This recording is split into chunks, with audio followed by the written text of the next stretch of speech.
Hello, welcome to News Central Television. I am Benga Aborowa. These are the top stories at this hour.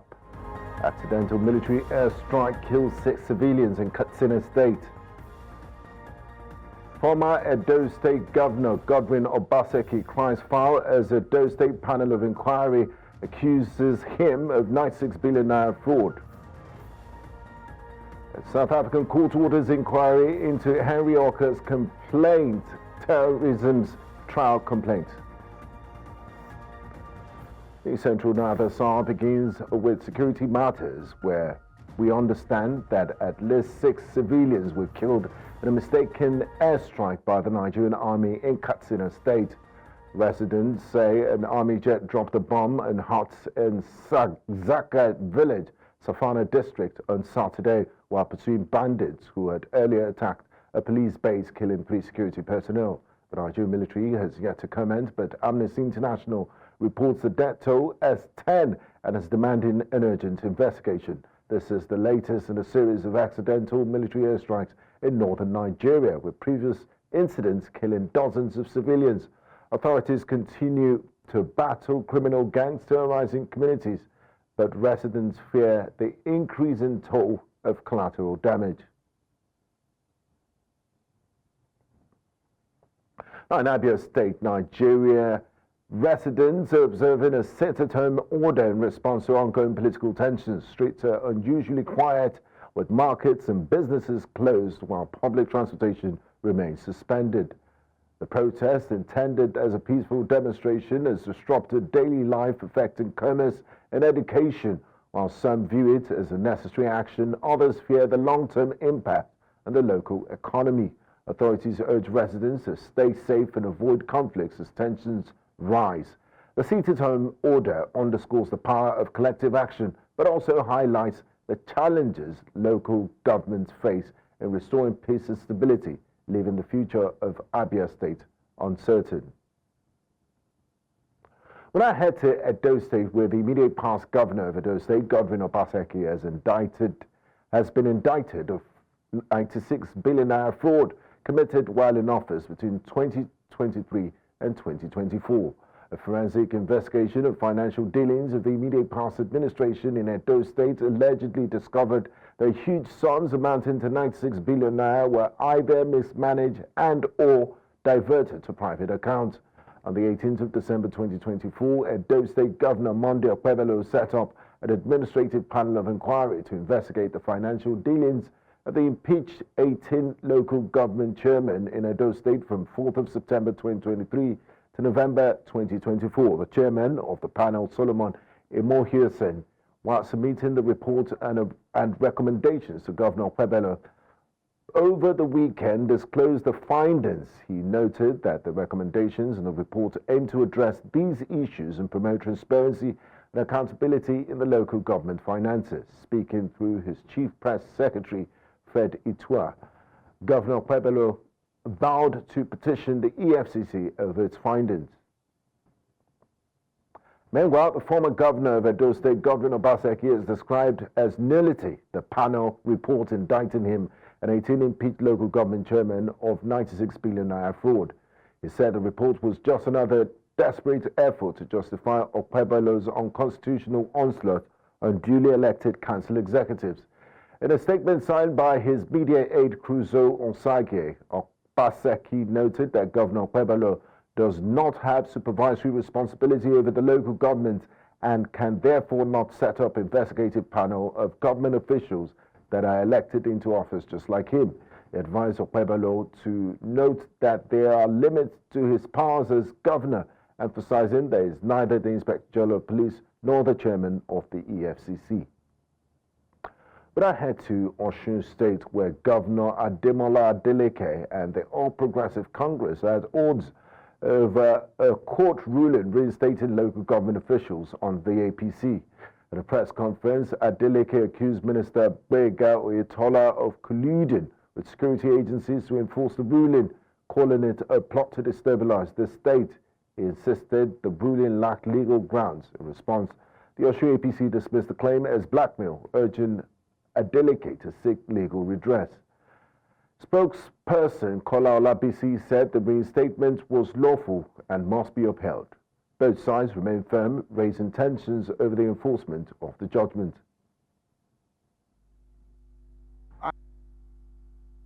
I invite you all to expose a faceless anti-democratic agenda designed to enforce a non-existing court judgment on our local government.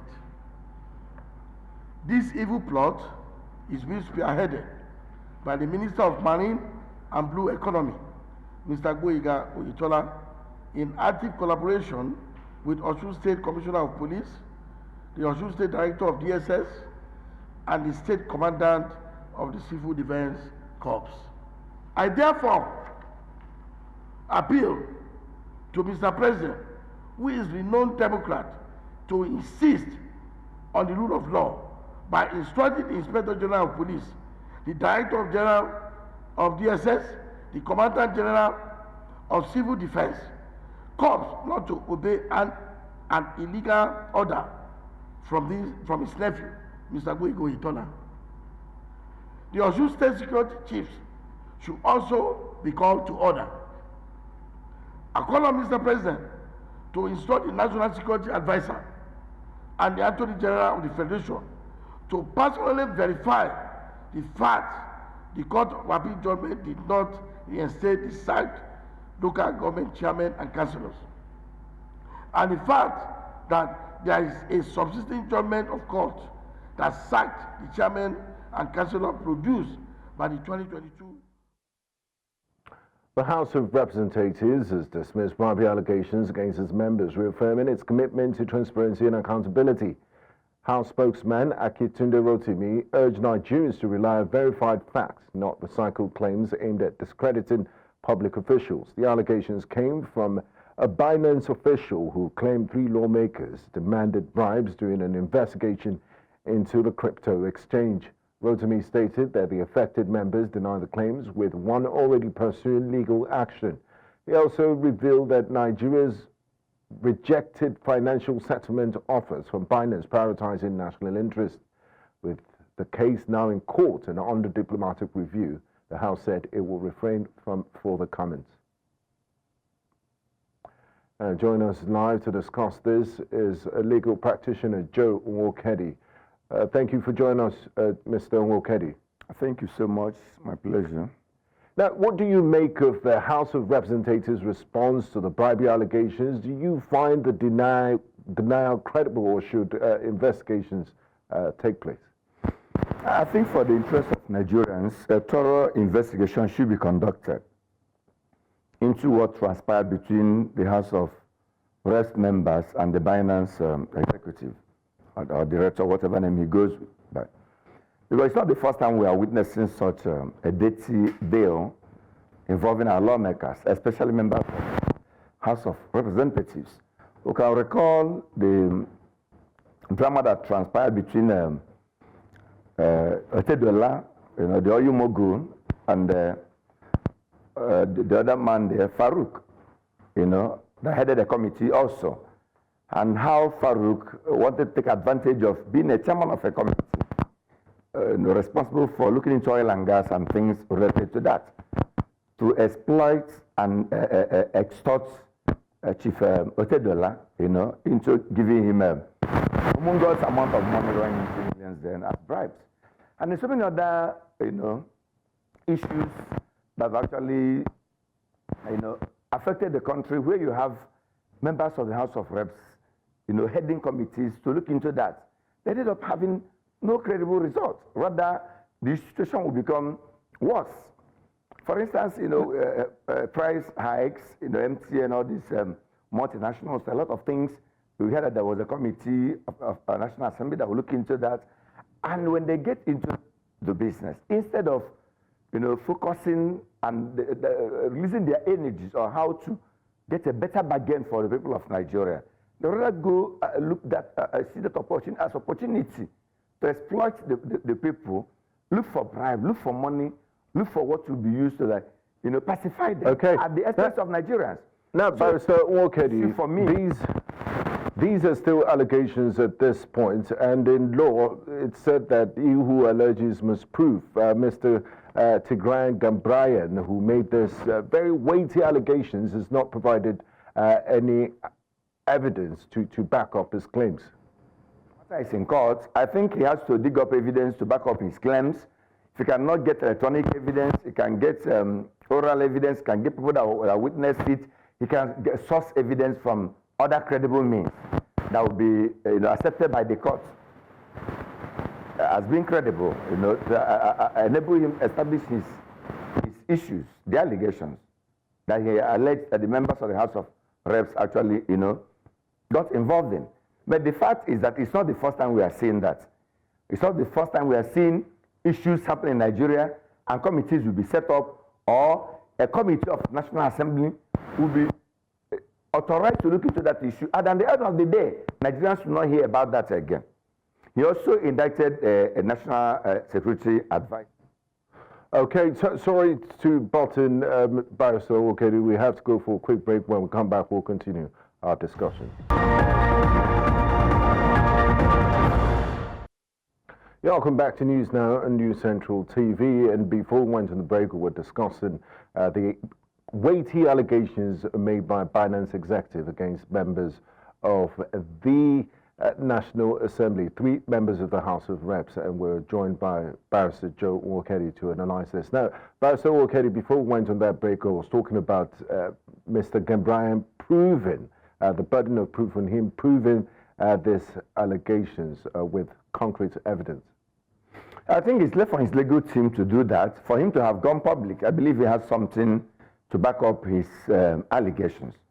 And like I said before, there is no smoke without fire. And the issue he raised is part of the problems we have in Nigeria with respect to the committees overseeing certain kind of projects and activities or actions or issues in Nigeria, especially in our National Assembly.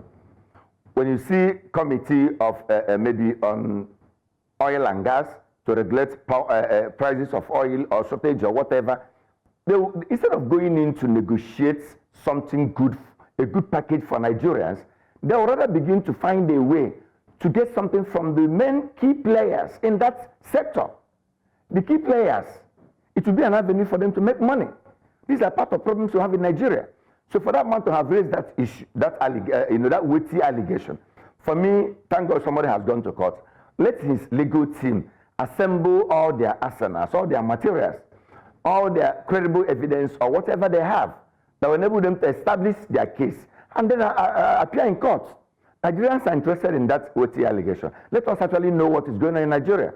Because the moment people are saddled with responsibility of negotiating something for Nigeria or overseeing issue, or pretending over issue, or reviewing issues, whatever assignment given to most of people in Nigeria with respect to committees, they hardly do the job.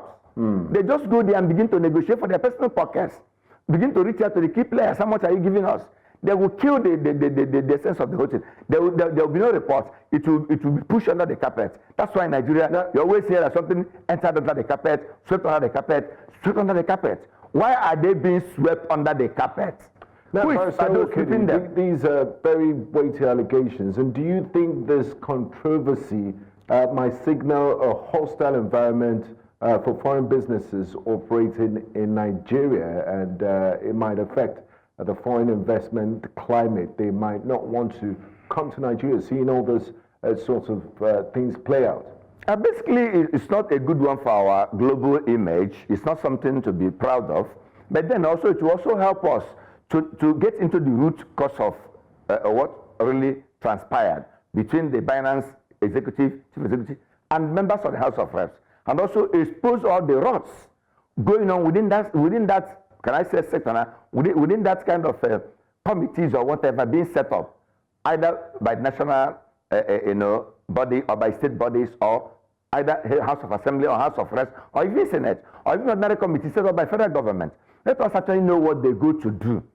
Whether they go there to enrich their pockets. Let us know what transpired. Let us look into the allegations raised by the man, basically to affect our global image. But then it depends on what becomes the outcome of it. If we're able to show the world that we're not in collusion with what our House of Reps members did, by digging deep and getting to the root of it, and then letting the whole world know what really transpired. And if anybody is held to be culpable, to be responsible for that certainly mischievous and ignoble act, the person should be brought to book and we dealt with. With that, we'll get more global image than whatever the incident will have done to us. So it depends on how we handle it.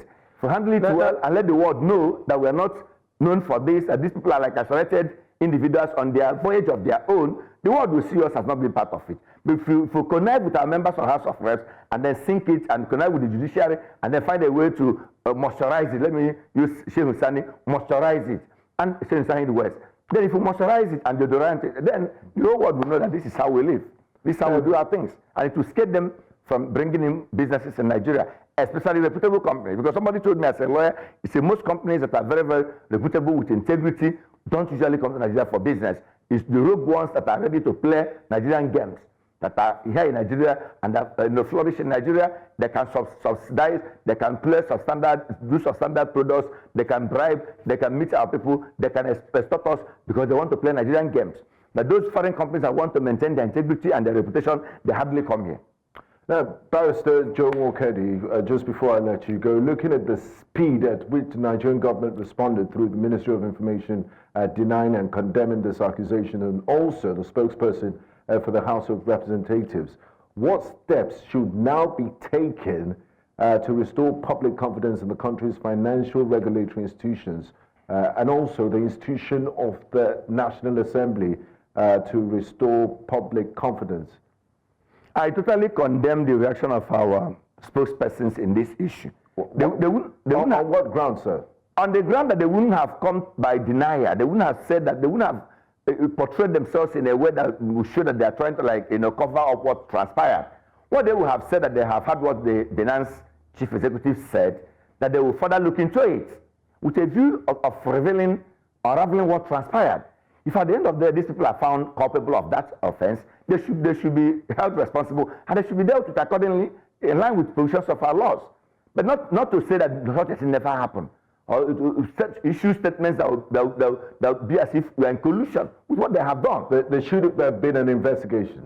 There should be an investigation, a thorough one, and the matter is in court. Even the judiciary, which is always prior has been the hope of the common man, should also know that the Binance chief executive saying this is like the global community saying it. It's not just about Nigerians. There was a matter, I don't want to mention the court that we handled. At a point, they told us, Joe, this matter is not just about Nigeria. It's a ship hijack case involving all of them foreign nationals by Nigerians. And they say it's a foreign matter where the international communities are looking to know what becomes the outcome of this matter. And eventually, it came out in a way that made our Nigerian people to be proud of our judiciary. So I'm also employing the judiciary, the judge or whoever that is involved in this matter, to also look into this case, to open minds, to know that Nigeria is on trial and not just the House of Reps member. Okay. Nigeria is on trial. And then if there is any way that it is the court is convinced, even at the out of it, that these people actually got involved in this kind of shady deals, they should be dealt with in accordance with our law. So the international community, we know, like I said before, we are not in collusion with their actions. That's not what we're known for. Thank you so much for your insights, Barrister Joe Okedi. Thank you. Thank you. It's my pleasure. Thank you. And moving on to politics, former Kaduna North Senator Suleiman Uthman Unkuyi has urged Northerners not to be swayed by politicians working against President Bola Ahmed Tinubu ahead of the 2027 elections. Unkuyi, who recently defected to the APC, was reacting to remarks by former Kaduna Governor Nasir El-Rufai. He said that North cannot afford to oppose Tinubu's leadership. At a mega rally in Kaduna, Governor Uba Sani welcomed over 200,000 defectors into the APC's fold, assuring them of equal rights. He emphasized the party's growing popularity and pledged inclusive governance. Key political figures, including former Governor Mukhtar Iyero and Senator Shehu Sani, were among those who joined the ruling party. The ruling All Progressive Congress has swept the chairmanship and councillorship elections in Katsina State. Chairman of the Katsina State Independent Electoral Commission, Lawal Alhassan, declared APC winners of all 34 chairmanship and 361 councillorship positions. Alhassan explained that results collation has been due to late submission from some local governments. The elections featured 5 political parties, including Accord, AAC, ADC, APC, and Boot Party. Reacting to the outcome, Katsina Independent IPAC Chairman Salima Boyi considered defeat, urging unity for state development. Governor Dikko Umar Radda congratulated the winners, emphasizing the importance of good governance at the grassroots level. The People's Democratic Party, PDP, in Katsina State has described the defection of 3 members of the State House of Assembly and a member of the House of Representatives as unfortunate and a betrayal of the trust placed in them by the people. The 4 legislators from Katsina State dumped the PDP to join the ruling All Progressives Congress, APC. In a statement issued by the party's publicity secretary in the state, Maria Dogo, the PDP said the defection of the lawmakers to APC was unacceptable and unconstitutional, asking them to vacate their seats with immediate effect. They urged the Independent National Electoral Commission, INEC, to declare vacant the seats of the 4 defectors. They also called on the speakers of the House of Representatives of the Katsina State House of Assembly to declare the seats of the defectors vacant and notify INEC to conduct by-elections. The Delta State PDP is currently embroiled in a severe political crisis, with recent developments providing further insight into the situation. The Speaker of the Delta State House of Assembly, Momotimi Guwa, has refuted immediate reports that 10 members of the House elected under the platform of the People's Democratic Party are set to defect to the All Progressive Congress, APC. News Central correspondent Austin Azu was monitoring the unfolding political developments in the All-Rich Niger Delta State. Completes the report. The PDP in Delta State seems not to have put its house in order following the internal crisis that rocked the party after Senator Ned Nwoko, a member representing Delta North Senatorial District in the National Assembly, defected from the People's Democratic Party to the All Progressives Congress, citing irreconcilable divisions and fractionalization within the party.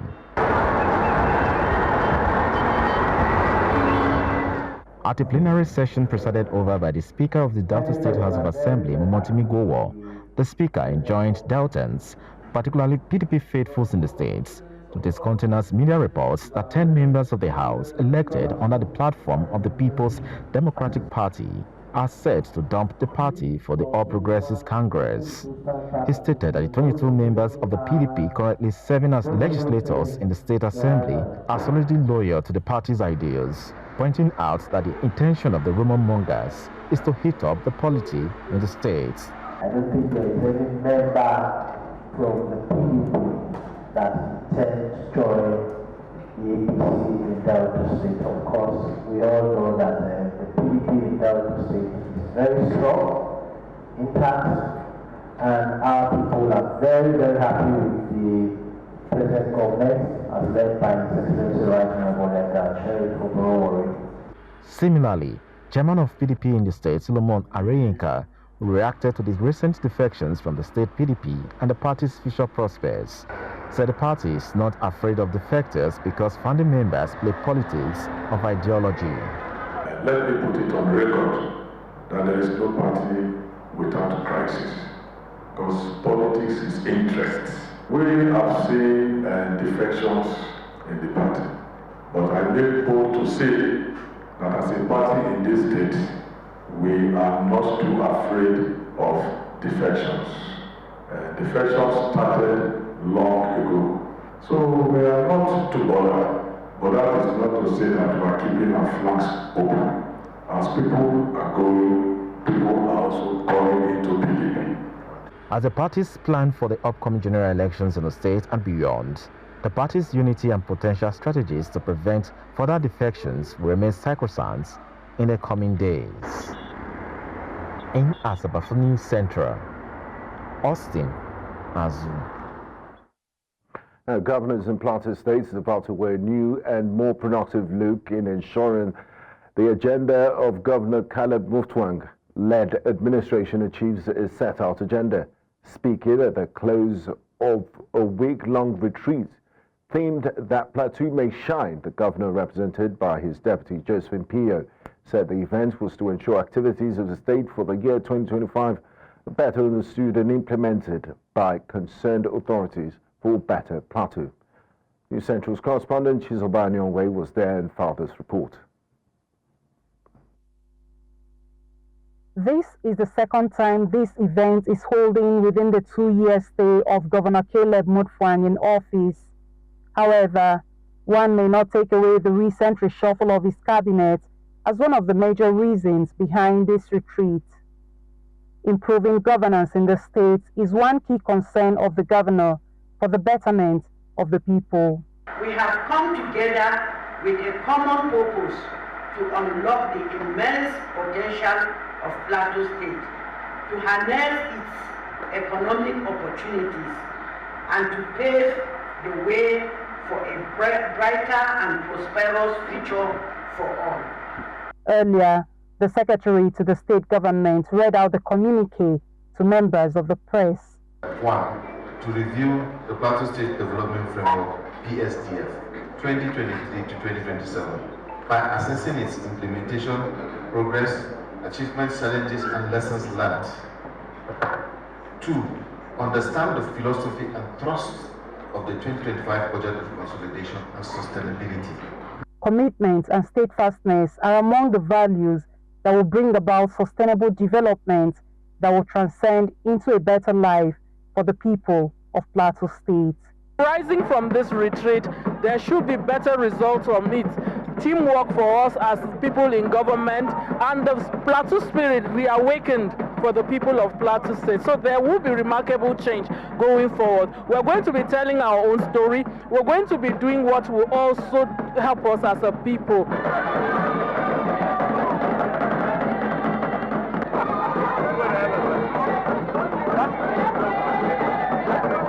That was a bit of entertainment at the end of the retreat. Among those present are State Executive Council members, select special advisors, chairmen of commissions, permanent secretaries, CEOs, and heads of agencies. In Plateau for News Central, Chizoba Anyonyi.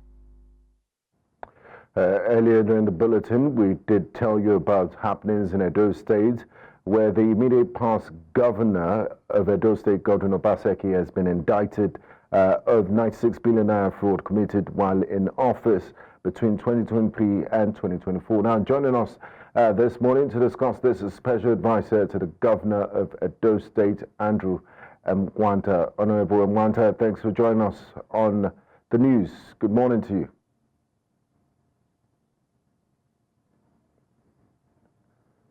Hello. Good morning, Honorable Mwanta. Are you there?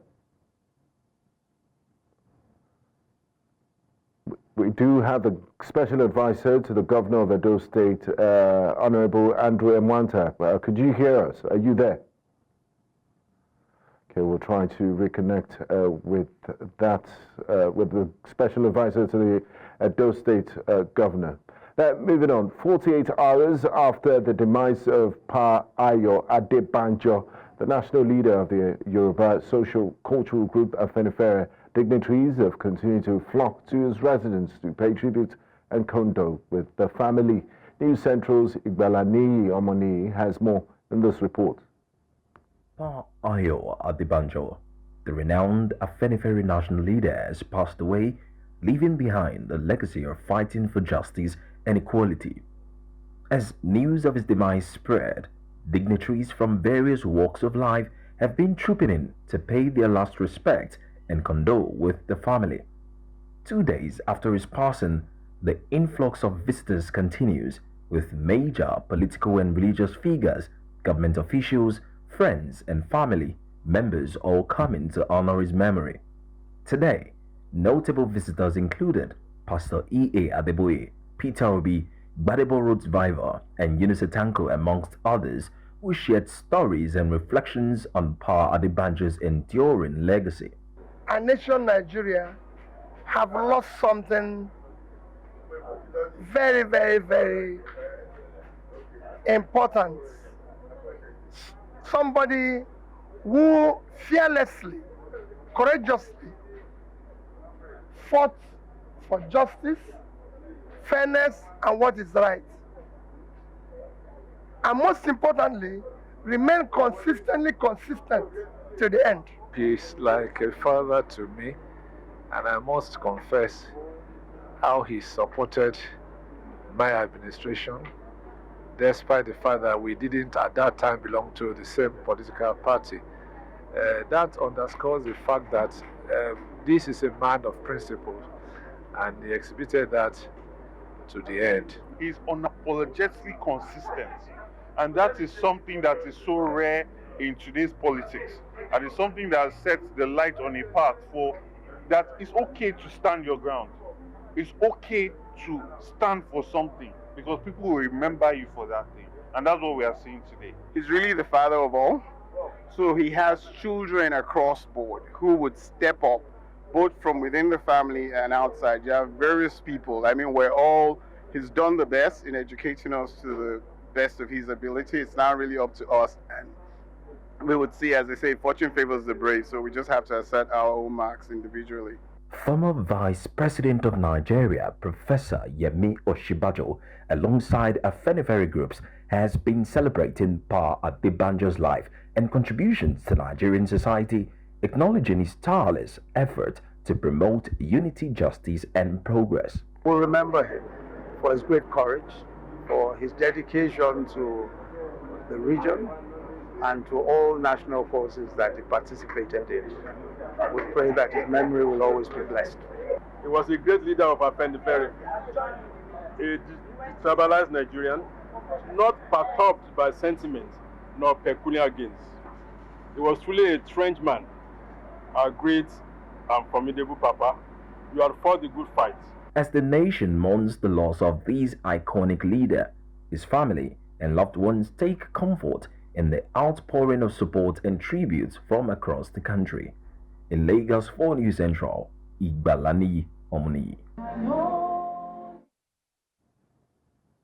Pan-Igbo groups led by Anya Ndigbo have paid tribute to later Federal leader Chief Ayo Adebanjo. The groups, in a joint statement, describe Adebanjo as a leader whose dedication to justice and equity shaped the moral compass of Nigerian society. They acknowledge Adebanjo's principles of fairness as a major attribute that earned him the respect of those who valued the common good over personal or ethnic interest. The tribute also highlighted Adebanjo's ability to remain a beacon of hope and integrity despite the challenges of ethnic divides in the country. The tribute read in part, God blessed him with a long life.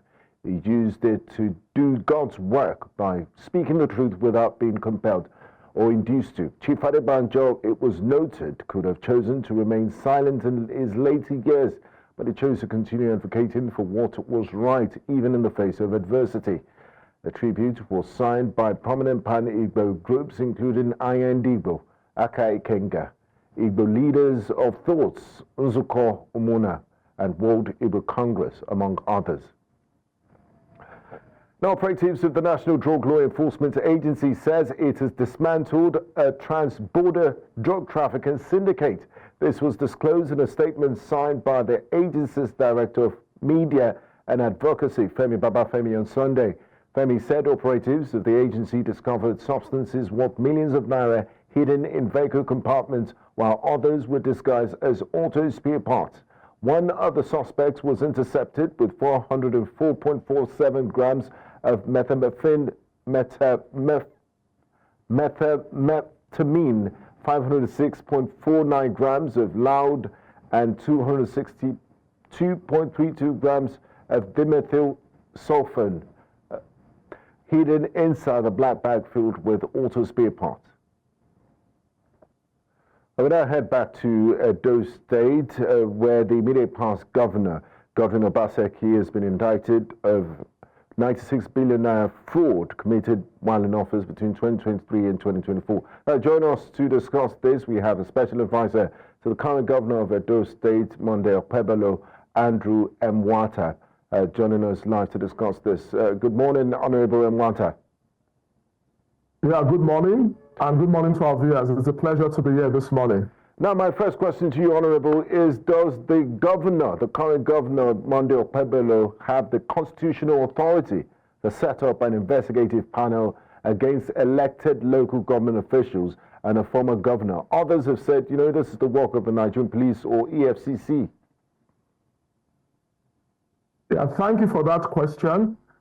I will start by referring to Section 7 of 1999 Constitution, Sub 1, that talks about democratically elected councils being guaranteed under the Constitution, and now places the duty of legislating for those councils on the State House of Assembly that has the authority to make a law, quote and unquote, a law for the existence, establishment, structure, finance, and functions of these councils. And it was pursuant to that provision of the Constitution, the Edo State Local Government Law 2000 was made. Under Section 20 of that law, the governor can suspend any local government chairman in consultation with the House of Assembly and thereafter set up a probe. And it was based on this statutory provision on the 17th of December last year when allegations involving an 800 million deduction under the name and style of environmental security was spotted, that the governor had to activate the provisions of both Section 7 of the Constitution and Section 20 of the Local Government Law in consultation with the House of Assembly to suspend his erring chairman and set up a probe panel, which I was a part of. We submitted our report Friday last week, and from the forensic examinations that were conducted, over 10 billion of local government funds were diverted into two outbound accounts domiciled with First Bank and Zenith Bank. And individuals who, as members of PDP, played active role in the emergence of Aswa Lime Igodalo, the PDP candidates, benefited. I give a very clear example. On the 21st of March, 2 days after Osarodio Oge emerged as a candidate of the PDP, one of the leaders, precisely Owere Dixon Imasoge, the senatorial leader of PDP, received the sum of 40 million naira from the outbound accounts. My brother, these are money meant for development Do you have hard evidence to back up some of these allegations? The chairman used his hotel, the Marriott Hotel, to move 1 billion 74 million from that same account. Now, Honourable Mwata, connected to local government administration. Honourable Mwata, these are very weighty allegations that the panel has... Submit this panel report to the EFCC, and these individuals will be apprehended. Now, Honourable Mwata, if I may come in... this money, the local government needs this money. Now, Honourable Mwata, if I may come in here, these are very weighty allegations that the panel and some of their findings, and of course, it's one thing to allege, it's another thing to prove. Do you think this panel's findings are genuinely about accountability? Some school of thought have said, you know, they're just doing this. The current administration is doing this because of political motivations to discredit former Governor Obaseki and the impeached local government chairman. How do you respond to such allegations? Can you still hear me, please? Yes, I said some people have said in some quarters, it's been alleged that the panel's findings are not really about accountability, but they are politically motivated to discredit former Governor Obaseki and the impeached local government chairman. There's no proper time to do the right thing. Will you say because somebody has stolen money and the person investigating him is his political opponent, such an investigation should not be conducted? And as I speak to you, Obaseki is somewhere in England seeking political asylum. If Obaseki has nothing to hide, why can't he come to Nigeria to answer to these allegations? Beyond that, the State Assets Verification Committee unnetted a situation where monthly consultants were paid as much as 160 million naira. I mean, this was a rogue government. The fact that the EFCC is investigating these people is a clear indictment of that administration. And I must really do a disclaimer. Between October 2021 and May 2023, I said in that government. And if I never knew that the level of criminality, the level of financial malfeasance was this brazen. And it's quite unfortunate that I was part of such a rogue enterprise called the government, because they virtually looted everything that had to do with the common patrimony of Now, finally, from our findings, over 90-something billion was involved, and we could trace 10 billion that was spent to fund the election of Salima last year in the Edo State governorship election. And I think it is a clarion call now to the EFCC. It's a clarion call to the ICPC and other anti-graft agencies.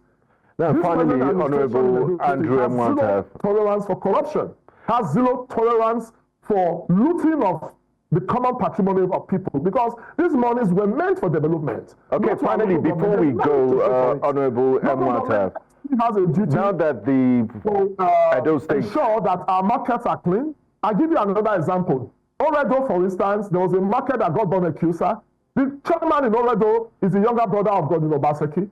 They earmarked 4 billion naira. They claim they spent about 2-point-something billion, but that market, nothing has been done to address that particular bond market. We are going to ensure that justice is done, and that is why for us it is the duty of the EFCC to now invite these individuals. One of them actually admitted that yes, he collected 40 million, but he has tractors that was meant to hire his tractors. I think you should tell that to the EFCC. Thank you very much, Honorable Mwata. We look forward to seeing what the report will be used for, and if law enforcement will pick up from where the panel of inquiry left off. Thank you so much for your time, Special Advisor to the Edo State Governor, Monday Okpebholo, Honorable Andrew Mwata. You're watching News Now on News Central Television. Coming up on the news, South African court orders inquiry into Henry Okat's terrorism allegations complaint. We'll bring you this and more after the break. Do stay with us.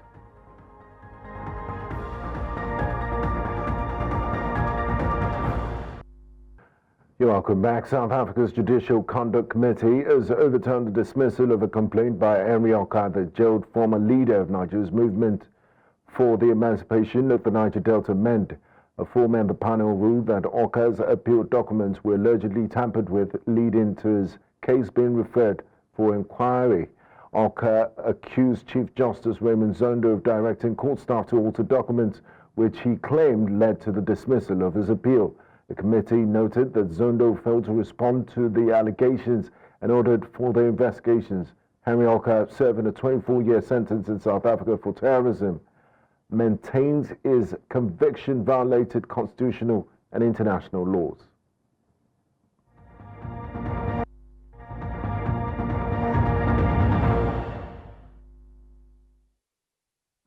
Right, sports. Nigeria's Lawal Alhassan claimed his 7th African title with a 2-0, 21-7, 23-21 victory over Egypt's Adam Atem El Gamal in the men's singles final of the 2025 All-Africa Senior Badminton Championship in Douala, Cameroon.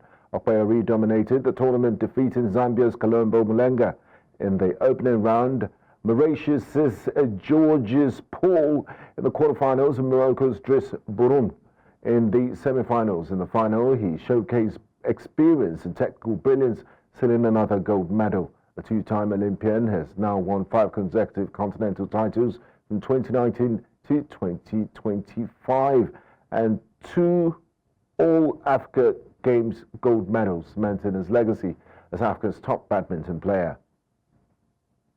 2025 ITF Junior Circuit J30 tournament. It's underway at the Moshood Abiola Stadium in Abuja, with 64 tennis players from around the world competing. A 2-week event runs from February 17 to March the 2nd, featuring 64 tennis players from the United Kingdom, France, China, India, Hong Kong, Lebanon, and Egypt, with Nigeria having the highest representation. Participants will compete in the boys and girls singles and doubles, earning valuable world ranking points. Singles championships will receive 30 points, while doubles winners will get 20. The tournament provides young players with a platform to develop skills, gain experience, and strengthen mental toughness. Additionally, it highlights Nigeria's cultural and economic potential to an international audience. Now to some football news. Reigning MPFL champions Rangers International ended Remo Stars' 8-game unbeaten run with a 2-1 victory on March Day 24. Isaac Saviour opened the scoring in the 30th minute, while Kingsley Madaforo netted the winner in the 49th minute.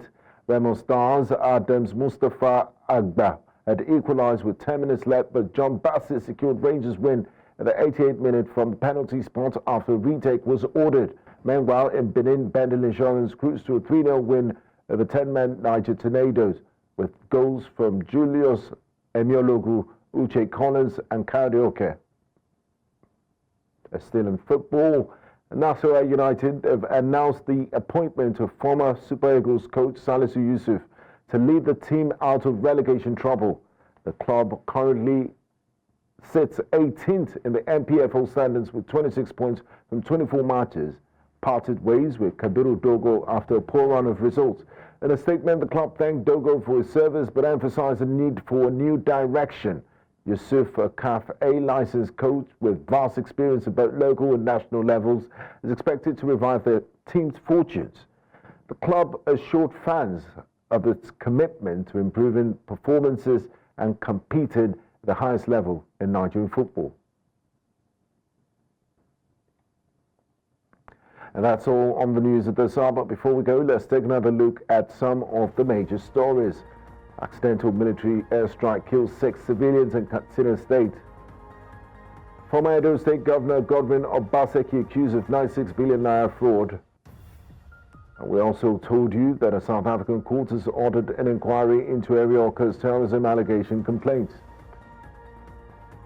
You watch News Central live on DSTV channel 42, Star Times channel 274, Avo TV and YouTube. Many thanks for watching. I am Benga Aboroa.